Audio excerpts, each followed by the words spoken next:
sitting down with us, getting ready for his second season with the San Diego Padres as a big leaguer. Jackson Merrill. Jackson, we were just talking about last year we sat down with you at this time, and so much was unknown. Didn't even know if you're going to make the team at that point. You didn't know what position he was going to play or anything. Talk about the differences between last spring training and this spring training, at least in your mind, if there is any. For me, no, I treat it the same. Got to make the team. Got to break the team.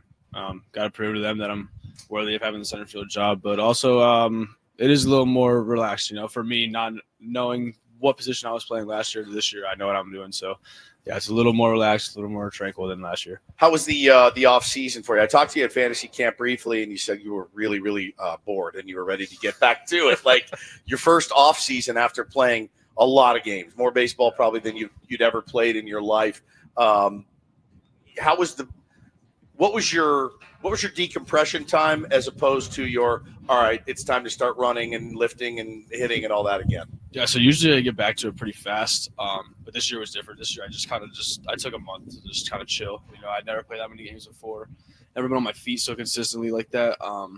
So I just kind of took a month to chill, and then after that it was go time. So I got my running in, lifts in as much as I possibly could. I went home back to Baltimore for a month, so it's obviously really cold outside. You don't really get to go outside that much, but for the most part I was here too. I've been here for 3 months now, so I'm really looking forward to getting these games going. Enjoyed my first 3, so I'm excited to keep going. Yeah. It's pretty remarkable how well you managed out in center field last year, considering it was a brand new position that you hadn't even been asked to play until spring training had already started. Where do you think you are now in terms of that development as an outfielder out in center field, and where do you think you can kind of take your game to defensively? Still learning a lot. But I think I've done a really good job to learn fast. Yeah. I feel like I pick up things kind of quick, and I just want to keep going. Do as much defense as possible, as much reads as possible, just get better in any way possible. If you were watching yesterday, apologize for the. It was like one little. Yeah, I've never even done that before. Like, did you pop out and recatch it? Literally never had that happen before in the infield or anywhere. I've always just caught it straight to the glove, and I looked it all the way in. It just popped out. So, I went home and I put a little softball in my glove and wrapped it up so the pocket's bigger now, so it doesn't pop out anymore. But I was like, oh. You know what? I wouldn't have lost any sleep about it if I were you, man. I mean, the way that you played last year, I know that you had done an interview earlier in spring training talking about, you're working the walls a little bit better, getting up, maybe robbing a couple. That's always a fun feeling for a center fielder to do. Who have you kind of leaned on? On the team and maybe even around the league of guys that you've talked to that have kind of helped you with the position, because it's essentially the same view-ish as shortstop, but it's certainly different, man. When that ball, these guys hit it really, really hard. I don't know if you're one of them, and it's spinning and it's knuckling and things like that. Have you leaned on some current big leaguers or ex-big leaguers? To be honest with you, I've kind of always, in my baseball career, even in the minors, no one really has come to me and tried to force me to learn stuff and controlled me of how I'm learning and adjusting stuff. They've always kind of just thrown it at me and let me see how I handle it. Yeah. It's always kind of just panned out. So when I got told to go to center, I didn't ask questions. I didn't say anything. I went to center and I started to learn as fast as possible. And obviously there's stuff about positioning and certain counts. What should I do in certain counts? 2 strikes, you should move it, because if 2 strikes, you're trying to shorten up and get a base hit rather than swing big. But other than that, no. I have been mainly just going at it on my own, and being athletic and having fun. Like I said last year a lot. It's just that's all I was trying to do out there, is be athletic. Go catch the ball. If it's in the air, go catch it. Is it a thing for you where you don't want to overthink? You don't want to get too much information. You don't want to get, I don't want to hear how this guy does it, because then I might change the way I do it. Yeah, exactly. No, I think just there's a different way about everybody playing center field. Yeah. You see Jacob Young, you see Brenton Doyle, Gold Glove for Doyle this year. They just play it a different way. They also play in different stadiums too, so it's harder to ask them what they do, because Colorado, the ball flies, and then the Nats Park, it's a big park and it's a little different. The air is different than Petco. Petco, the ball gets hung up, so it's kind of easier to get underneath balls and catch balls. Makes sense. Jackson Merrill is with us, and communication is obviously big in the outfield as well. You don't want to run into each other. You got Fernando now, a full season, has been next to you, but in left field, some new faces this year. What's been your interaction with? You got some veterans like Jason Hayward, Connor Joe's been out there. Got some younger guys. Eggy's played out there. We've seen Tirso Ornelas out there. I'm sure you played with some of these guys in the minor leagues before, but what have you seen from some of the left field candidates so far?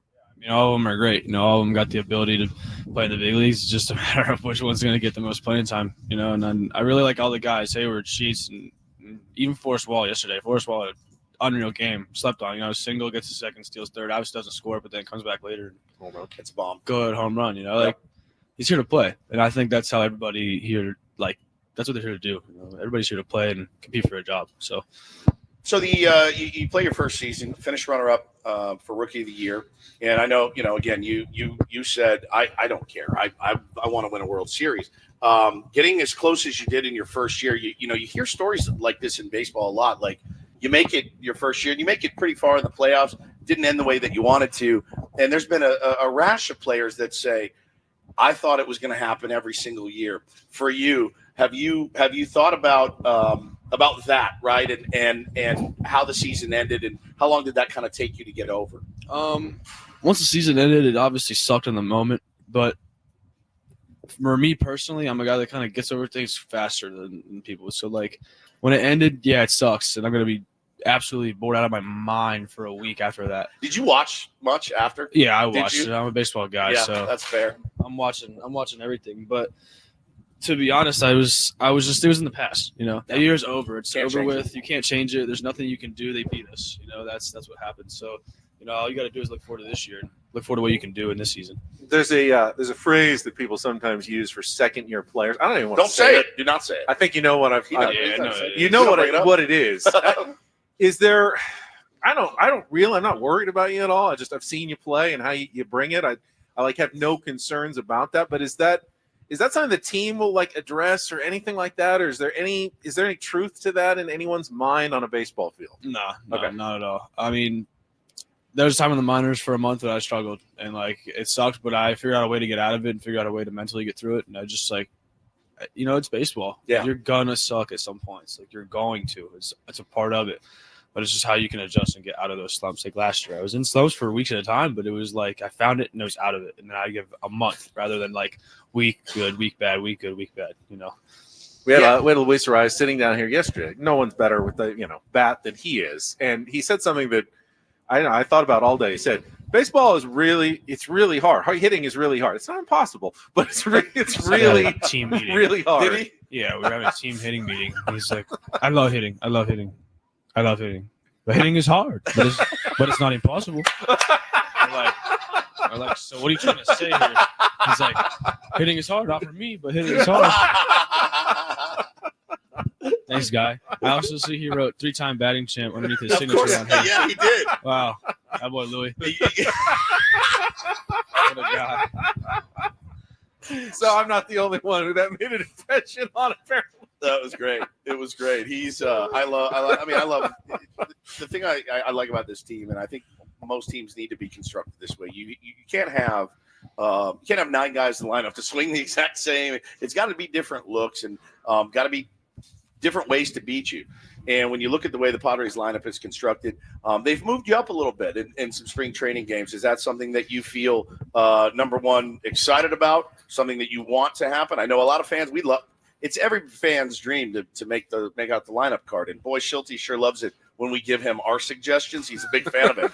So, we all play that game in the offseason of, all right, coming into this year, you go Rise at the top, maybe Toddy, then maybe Merrill in the 3. Is that something for you, moving up from 7 to 3, or do you care at all? I really don't care where I'm at in the lineup. Obviously, I didn't care last year.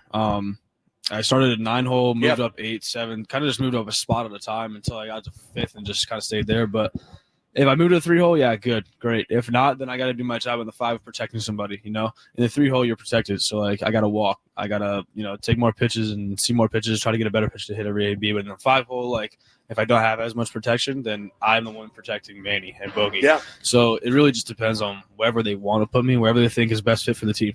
You also get up more, though, when you're higher. That's in the true. lineup. Yeah, for sure. More RBI opportunities, too. Yep. Kind of being at the 9-hole for the beginning of the year, it obviously took away a little bit of that. But, you make do with what you have. You can't complain about where you're at in the lineup if you're in the lineup. Now, for you, we are, the media experts, and I use finger quotes, and I say that with my tongue firmly planted in my cheek. About midway through the season, we're looking at Jackson, and we're talking about, man, what's the ceiling for this guy, this season? I don't know. I mean, it'd be great if he hit 10, 12, double-digit home runs would be rad. And you go out and you throw 24 home runs up. And I know you didn't really change your approach at all.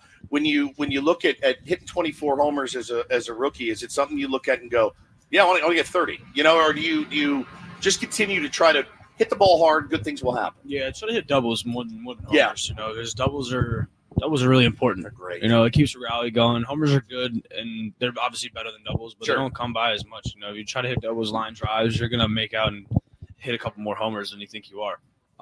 But hitting more homers than I did last year comes with strength and age. I'm only 21 still. I still have time to just kind of fill out, and I haven't yet. I don't really feel like I've gotten that older man strength in my body yet. So kind of just waiting for it to come. A lot of flyouts that were deep to the warning track last year. So if I can get a little bit more extra strength, just by age, just by naturally putting on weight, those are going to go. And then it makes it into 30, like you said. Yeah. Last thing for me, Jackson, we talked a little bit about yesterday. It was written up in the paper about last Monday when you guys played, and you were done after 4 innings, but you stuck around. The veterans, they usually leave, and you see them all carrying their bags and coming back here, but you stuck around with the other guys all the way through 9 innings. I don't know why it made such an impression on all of us as fans. I know you weren't doing it for eyewash or show or anything, but what's your rationale behind that? Just sitting there. Certain games, there's certain games where, one, you have to read your body, but two, my boys are in there that I've played with in the minors when I was coming up, so it's cool to get that opportunity to watch them.